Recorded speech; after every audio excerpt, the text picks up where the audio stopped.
Welcome back to another episode of the MacRumors Show. Hartley, good afternoon. How are you feeling? Are you feeling better than me? Once again, I am congested. It's been like an every 2 week thing since I've had COVID. So my apologies to everyone who's, I think in the last episode, people were like, what's wrong with the dude on the left? Is he okay? And some were like, no, he just got over COVID. Like, I'm fine physically. It's just, I'm so congested. I'm going to try really hard not to mouth breathe into the mic. I'll try to mute it, but I physically can't breathe through my nose right now. So that is the only option that I have. But the show must go on because otherwise I feel totally fine. Hartley, are you feeling good? I hope better than me. Well, I feel fine, but I don't have 3 kids. So yeah, well, yeah, this is just like germ magnets. And then you would think that I would be okay by now, but I guess not. I need to take some more vitamins or something. But we have news. We were expecting unexpectedly. We were expecting, I mean, not completely unexpected. Like, we knew this was going to happen eventually, just not randomly on a Tuesday morning at 9 a.m. Eastern here. We got a brand new iPad mini launched, and we don't have to wait for an event. And we'll talk about whether or not an event is still going to happen. I don't know at this point. But yeah, new iPad mini. How do you feel about the iPad mini 7th generation? I think it is everything that I expected it to be. Yeah. Some people seem to be quite divided on this issue. Some people seem to think it was a really minor and insignificant update because I think they were wanting like an iPad Pro mini and were hoping for OLED or ProMotion. Whereas there is a fair contingent of iPad mini users or people that maybe held off on upgrading or held off on buying one just because of how old that previous model had got, who are pretty happy with this update. Yeah, I don't know where they got the idea of an iPad mini Pro, but first off, that would be sweet. And I feel like a lot of people would consider buying that. But ultimately, I think Apple still thinks the iPad mini is more for, young children because it's a smaller form factor, people who just want something to easily take around with them to meetings and stuff and write notes down, students who just don't want to carry larger iPads. Most of the iPad, actually all of the iPads can now be written on, correct? With some variation of an Apple Pencil. So you have different sizes to choose from. But I have so many friends that I know work in corporate jobs that are just like, I bought an iPad mini because I have a MacBook for my work, and then I got an iPad mini to just simply jot notes down. And it's a digital way of keeping notes, and I don't have to carry around or lose notebooks. And like that, I feel like is what a lot of people use it for. And then for traveling, it's great to have, a smaller display with you, but something a little bit bigger than your iPhone to watch content. And it just makes sense. But I personally would love OLED, ProMotion at the very least would be great. Some of the different things that you get in an iPad Pro in that smaller form factor.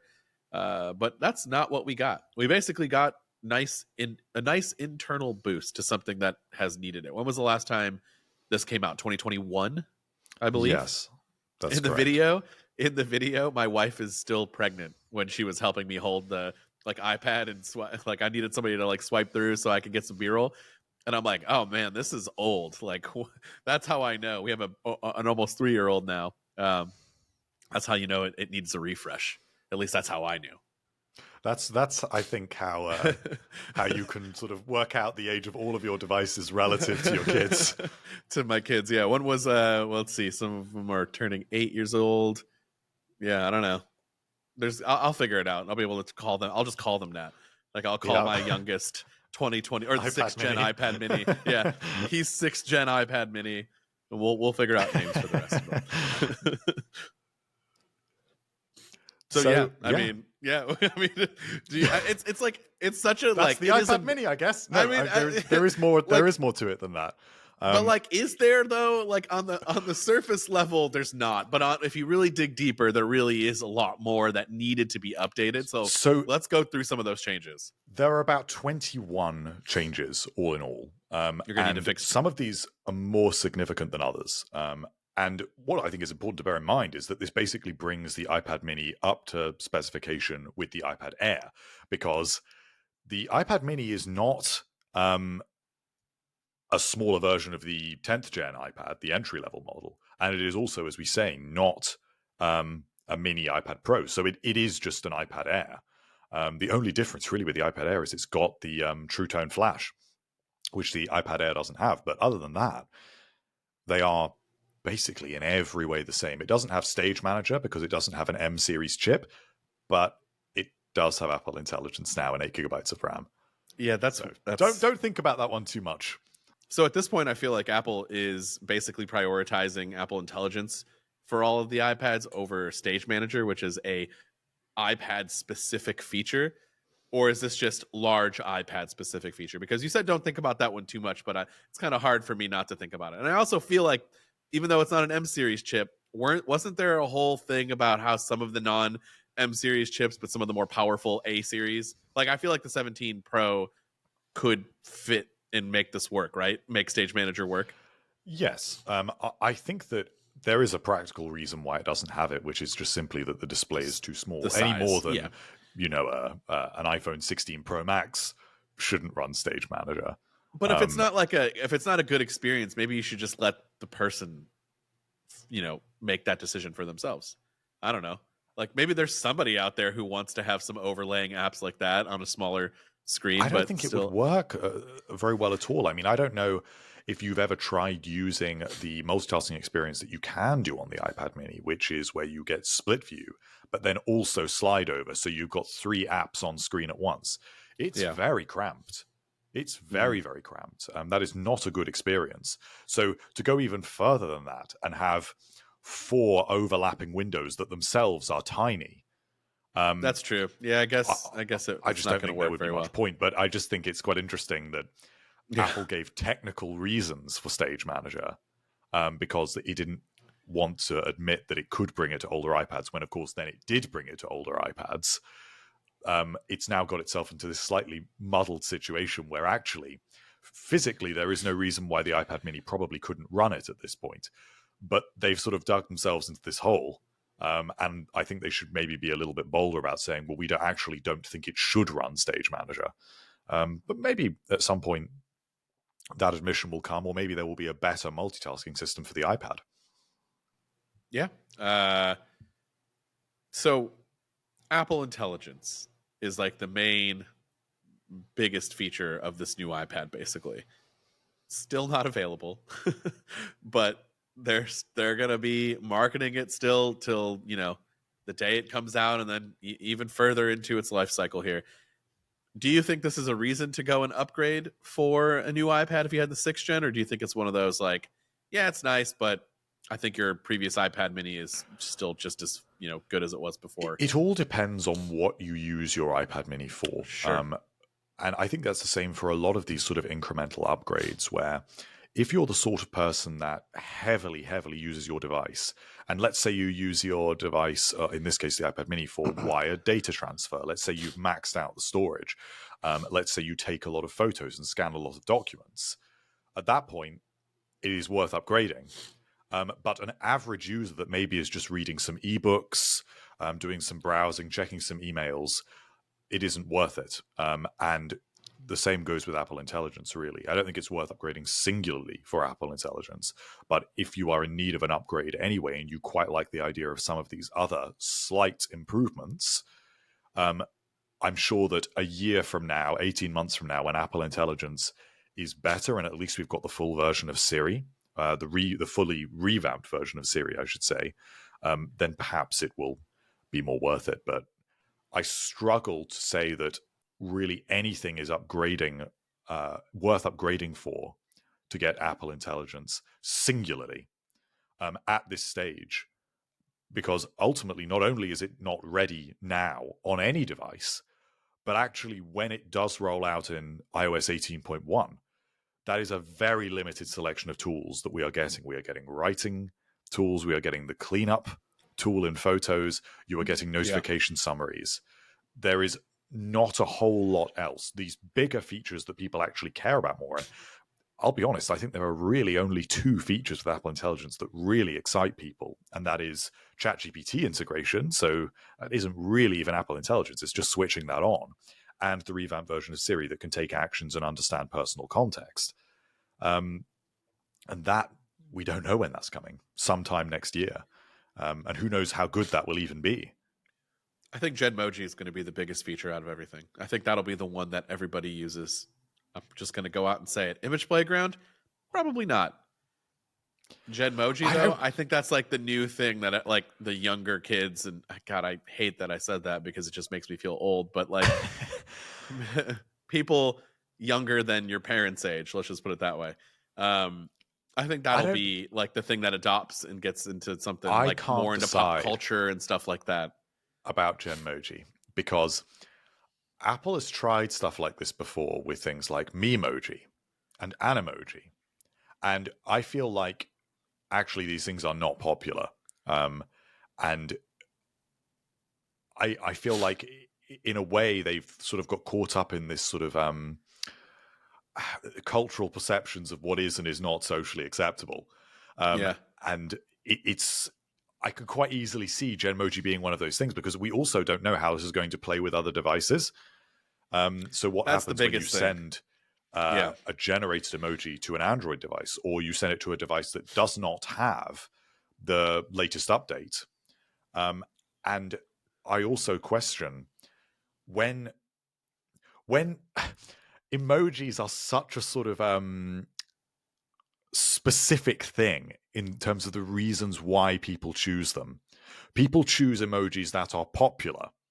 So if you generate your own, that is not going to be a popular thing, and therefore it may be ambiguous what that is trying to convey. So I think it could go either way. I think it could either be this incredibly popular thing that becomes the new normal where everyone generates custom emojis for everything, or it becomes this little feature that's tucked away in the Messages app drawer, a little bit like Digital Touch and Memoji. And 2 years from now, nobody uses it and nobody talks about it. And it actually is almost a little bit of like a social faux pas. Oh, man. Do you think it's going to be uncool if I use like Genmoji all the time? Is that what it's going to be? It's going to be like, oh, this guy, it might be uncool, yeah. This guy's 100 years old. Whatever. I didn't say I was going to be using Genmoji. I just said I could also see it becoming something huge. But like, I guess you've convinced me to say that I could see both sides of it. For sure. Just think though, how often do you think I wish I could generate my own emoji right now? Almost never. But I didn't know that was an option at the time. Now I know that that's an option. But if it was in your day-to-day communication, like say you find something funny, you're going to just press the laughing face. Which one of the laughing faces you use maybe depends on your generation, or whether you use like the skull emoji or whatever. Okay. But you've got those options, right? So you're going to just choose one of those to convey that you found something funny. Or you could just use the ha-ha tap back if you really want to. I can think of one specific. I know what I really need here. A custom laughing emoji. I can think of I can think of one specific one. I'll have to tell you privately because, well, I also don't even think that it's going to be like something that Apple would allow anyways.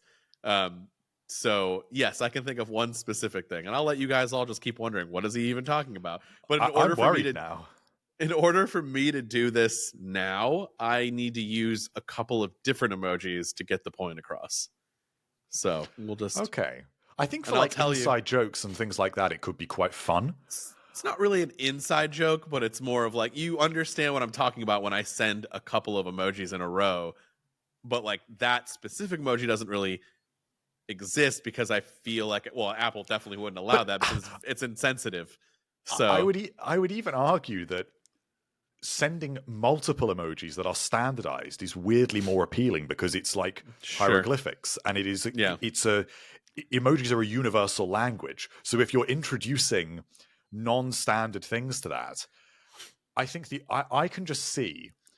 I feel bad for saying this, but I can just see that the sort of communication that some people have, particularly of a certain age group, that choose to pretty much consistently follow a message with a relevant emoji, even if it isn't necessary, but it's just a thing that some people do. So I don't know, if you're going to go get coffee, you follow that with a coffee cup emoji.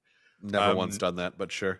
But it's those sorts of people that always follow their message with an emoji to back up the context of their message, that might use it and enjoy it. But the more I think about it, the more I think I'm probably not going to use this other than playing around with it. You know where it could be kind of interesting. You know how like when you type out a message and then certain words highlight in orange and then you can replace it with an emoji? If it gave you some generated ideas already of like different ones that might get the point across more. But how often do you even do that, Dan? Very rare, but I wouldn't say never. Because that changes like the nature of your communication. Yeah, I would say it's pretty rare. I'm not an emoji type guy. I mean, maybe like, that's not true. I do use them daily, but like there's only a very specific amount of emojis that I will even consider using. Yeah, it's the same for me. But that's it. You've just said it. You would only consider using them. Yeah. Because they are like accepted things. They are socially acceptable. You're used to using them. You associate a message that you write with one of those sort of pre-done visuals. I wonder how many people are listening to this right now and still thinking about what the hell could he have possibly need to type out with an emoji that doesn't exist right now? I don't know. I honestly, I dread to think. I'll tell you later, but I'd be sitting there this whole time. You know, if you want to send a guest, go for it. Yeah, I think we should see what comments we get on this. How sort of inappropriate we can get.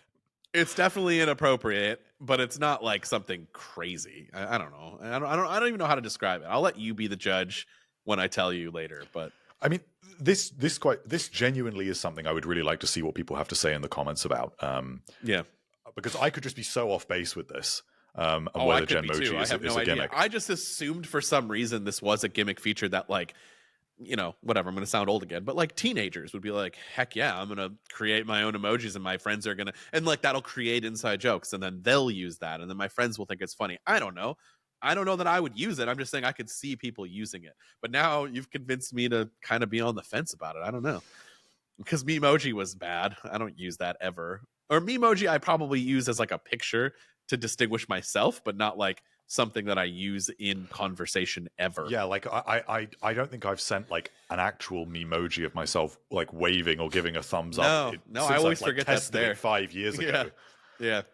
It's just my profile picture of like me when you like get a, you know, like a message from me or whatever, like my contact card. And I feel like that's the most that people actually do with them. I mean, even animojis died an even faster death than that. I mean, did you ever send an animoji that was like natural that you wanted to yourself?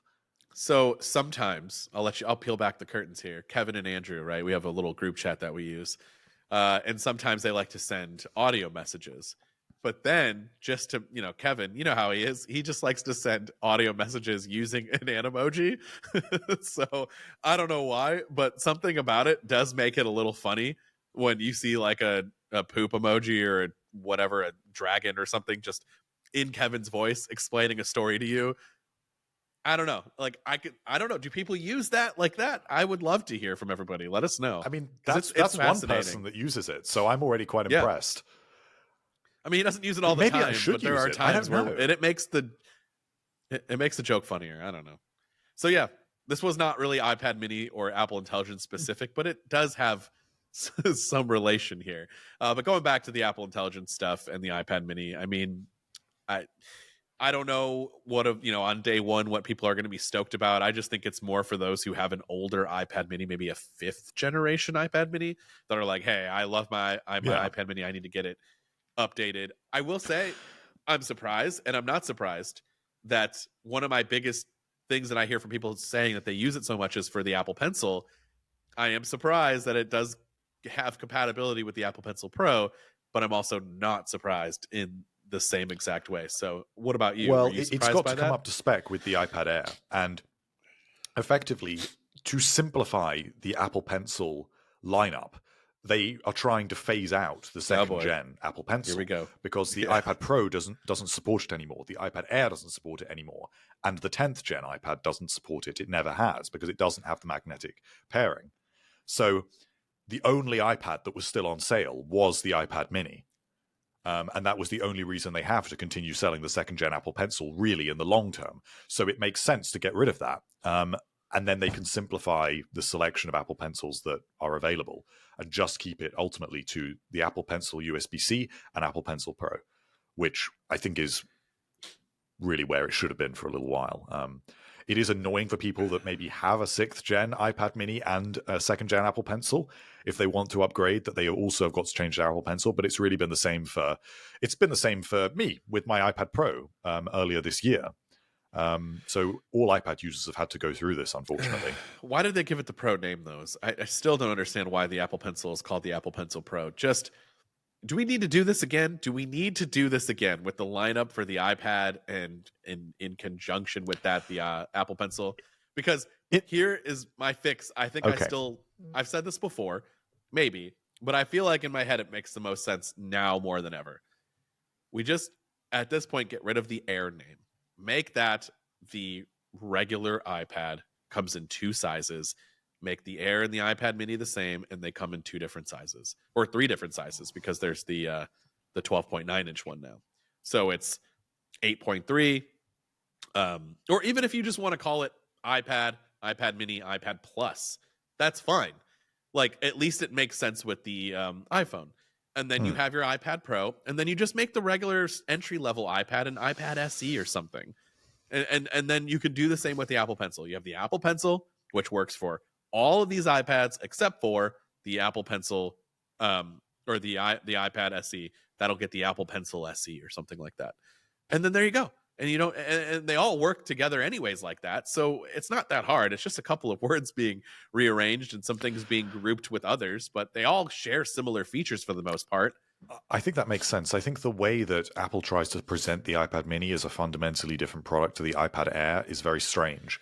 I even think the whole idea of it being an Air is odd, considering how thin and light the iPad Pros now are. What is Air about them? There was a time when Air meant something to Apple. And even if things were per se not thinner at their thickest point, like with the wedge MacBooks, the average person saw those wedge-shaped MacBook Airs and thought, this is a thin thing. This is the Air one, and the big, thick one is the MacBook Pro. But now, what does that mean? It's confusing, and I hope that there is some tidying coming up with the product lines with the iPhone Air next year, which will be thinner. I even wonder if the low-cost Vision headset that we will get next year as well, if it is going to use lighter materials, will also be a Vision Air. Yeah. But it's really in the iPad where it doesn't make so much sense. Yeah, my whole point of this was to get rid of the Air name, not only in the iPad, but throughout. And now you're saying that they're going to keep introducing that name. And I don't think we need to do that, because, like you said, at this point, if the Air doesn't imply what it implied the first time, which is light, thin, that's what it was. Now the iPad Air is heavier and thicker than the iPad Pro, which, I mean, it just doesn't, there's no need for it. And so I understand it in some respects, and I sort of like it on the iPhone, in the sense that when you describe the iPhone 16, there is terrible confusion about, do I mean the iPhone 16? Do I mean the iPhone 16 and 16 Plus? Or do I mean the iPhone 16, 16 Plus, 16 Pro, and 16 Pro Max? Because they are all ultimately iPhone 16s, but there is one model that is called the iPhone 16. Yeah. So if there was the iPhone 16 Air, suddenly it becomes much easier to talk about the Air models and the Pro models. We've been through this. It's all by numbers, the size of the device. That's how I would do everything. And then you just have iPhone and iPhone Pro. I mean, that's it. Like iPhone, number Pro, iPhone 16 Pro, iPhone 16. That's it. And it comes in 2 different sizes. But that would still have the same issue with describing them. So why? I like one's 6.7 inches, one's not. I mean, like, that's. But the display sizes are moving up. So if I talked about what next year would be the 6.3 inch iPhone 17, you won't know which model I'm talking about. Why wouldn't you? Because there will be Pro 2 next to it.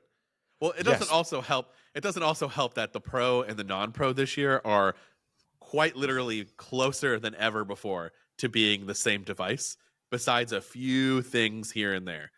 And like that, it's already confusing when you're doing that.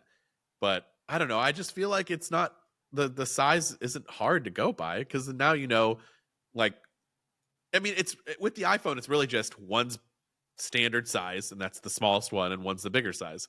So if you look at it and you're like, oh, iPhone 17, let's remove the Air rumors from that right now, because that kind of does muddy things up. Let's just go back to the 16.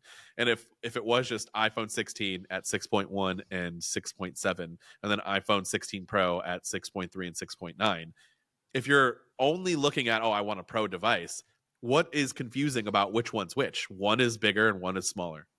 And when you hold them together, you know that. But So I that think would, that in for theory, be the average same. consumers, for average consumers that walk into an Apple store and say, I want an iPhone 16, it's kind of confusing how there is an iPhone 16, but the iPhone 16 Pro is also an iPhone 16.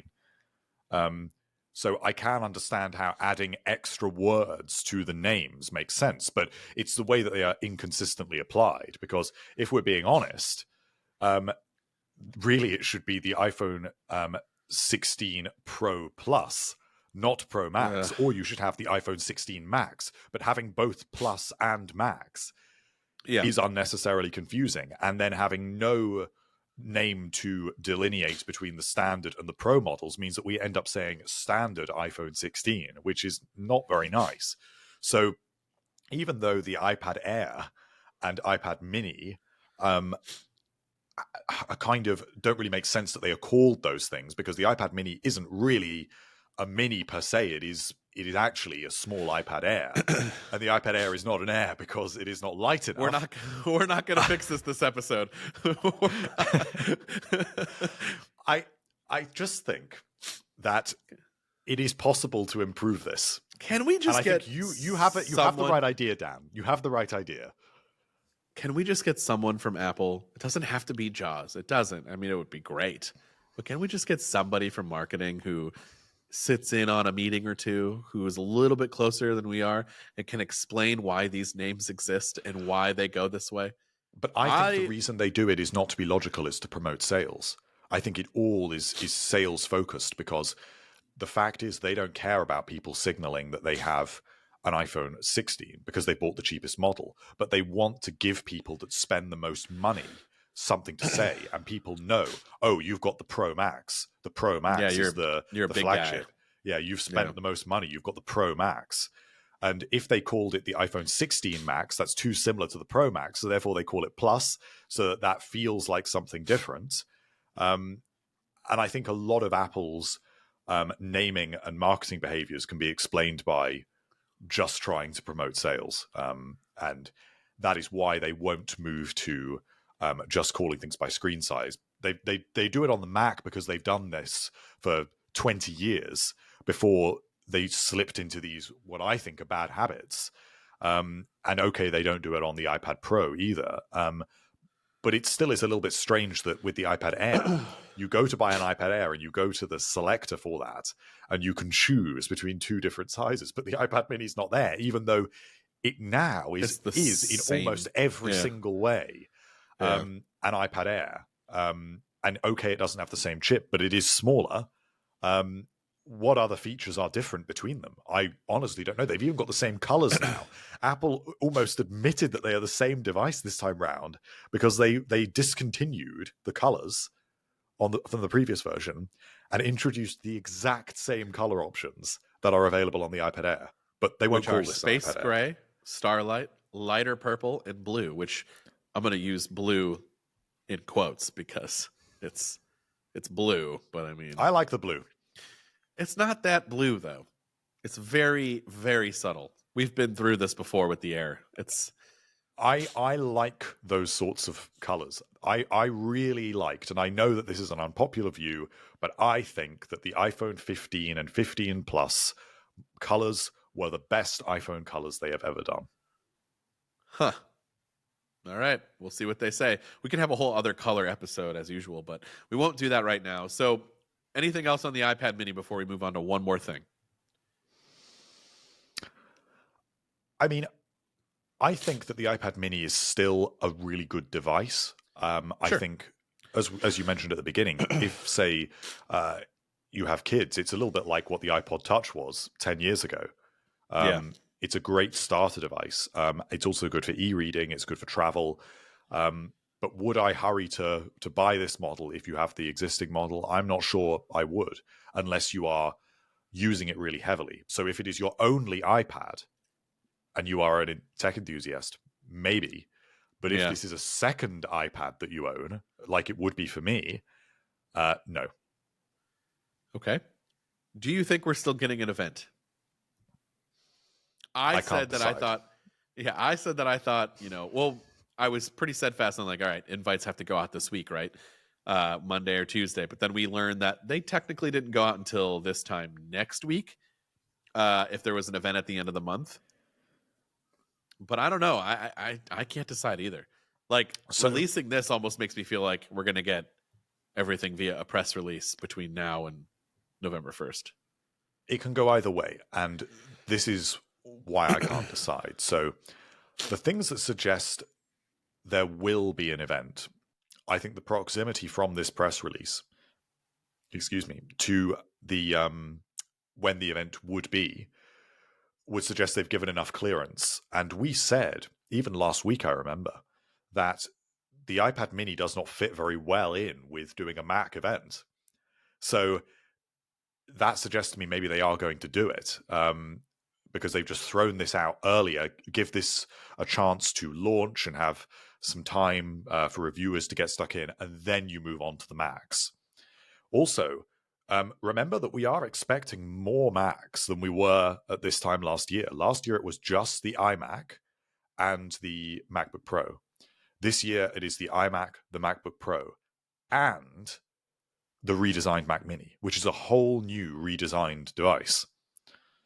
So if they did an event last year for less, considerably less, it would suggest that they will do an event this year for more. But the argument the other way is that event was not traditional. It was a very weird event. It was very small. It was very low key. It was 26 minutes. It was very short.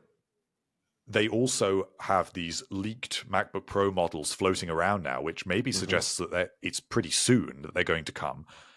And there would be nothing stopping Apple every Tuesday for the next few weeks, dropping something new every week. They've done that kind of thing before. Maybe next week we get the iMac. The week after we get the MacBook Pro. The week after that we get the Mac Mini. But overall, I actually think probably there will be an event. Probably. I could be persuaded either way. I was actually expecting something at 9 a.m. to happen today, like a MacBook Pro got dropped via press release. Well, the fact that it hasn't also maybe suggests that there will be an event. If this had been MacBook Pros maybe they're giving it a day buffer, then we would be saying the event is off. But because it's the iPad mini, it is not certain. Was there anything else that was not Mac related that we were expecting, or was it just the iPad mini and the 11th gen or 12th gen, whatever generation iPad we're on? Well, it was floating that we would get the 11th gen iPad, but I don't think we will now because they've just dropped the price of that not at this in point. the UK and the EU. Yeah. So I don't think that's going to happen. And also, I question what that device will do next. Currently, it's got an A14 chip. So they've just discontinued the iPad mini with the A15. Are they going to put an A15, which at this point is a 3-year-old chip, it's more than 3 years old, in a new device, especially considering that Apple Intelligence is such a big deal now? I almost wouldn't be surprised if we got a refresh maybe mid to late next year with the A18, and then you have Apple Intelligence across the whole iPad lineup. And also, it's important to remember that this 10th gen iPad started at $449, which was quite expensive. And they have dropped the price slowly because that was a completely retooled model. Yeah. So is this too soon to refresh that? Does it need a refresh? What would it have that is different at this stage other than Apple Intelligence? But that would mean giving it an A17 Pro, which is probably overkill for that device and would make it too expensive, and Apple Intelligence. And what else really do you want on this $329 iPad? Nothing. I think that's the one that I recommend to everybody, that especially if you're using it for kids or just like a family tablet. Just need something to get online really quickly that's a bigger screen than your phone. Watch some content. It's really, I mean, you could do lots of other things with it, but I don't know. Okay, well, I guess we'll have to find out. Maybe next week we'll have different answers. We'll have an event announcement, maybe, perhaps. Maybe a new MacBook. I don't know. What do you think? What if you had to guess right now? What come next week when we're recording? We're talking about another drop press release product. More releases. I don't think we will have had any more press releases. I think. Will there be an event? We either will have the event invite or the invite. Could it follow the week after, or is that too late? If everything's coming out November 1st, I really don't know how this is going to work. Because isn't there usually like a week buffer between pre-order and then release? Gurman's report was that everything was going to be coming out on the 1st. So we're really pushing it for time here. I'm going to say that by this time next week, we might have an event invite. Maybe. It would need to be the event, right? Because think about it. Like, no, or like maybe it's just the event. We have, okay. So if the event was going to happen, my thought would be the 21st, we get an event announcement. The 28th is the event. The products come out that week on November 1st. I guess that's not too crazy for it to come out 5 days later, right? You can order right away. It'll be one of those pre-order now, and then everything comes out that Friday. I feel like Apple's done that before. But usually there's a week in between or something that carries over into the following week. It's kind of rare, I feel like, that something gets announced and then it's available. You know, even these iPads, the iPad mini was announced yesterday. It doesn't come out till next Wednesday. But last year the event was 26 minutes and fairly like unusual. So when did those products get released? Do you remember? It was very soon after. I don't remember specifically. MacBook Pro release date was November 7th. And it was announced on the 30th. Right? It was a Monday. Monday. Let me check. Hold up. Monday the 30th. Yeah. So, and then the 7th was the following Tuesday. So maybe Gurman's just wrong. I hate to call him out like that, but or they're really just going to do it within those 5 days. If it's November 1st, that's more likely. Yeah. Man, good for Gurman that it's more likely that he's not wrong and that Apple changes its ways for this specific event. Because in reality, if the event happens on the 28th, if it does, you would think, well, that Tuesday, the 5th, is election day too. So gotta think these things through, I guess. The 1st would make a little bit more sense there then. All right. Enough speculation. We'll find out. Hopefully by next week we have some sort of concrete evidence as to either another device was already released or we'll have the event invite. But let us know in the comments and hit us up on social media if you have an opinion either way. And we'll catch everybody in the next episode.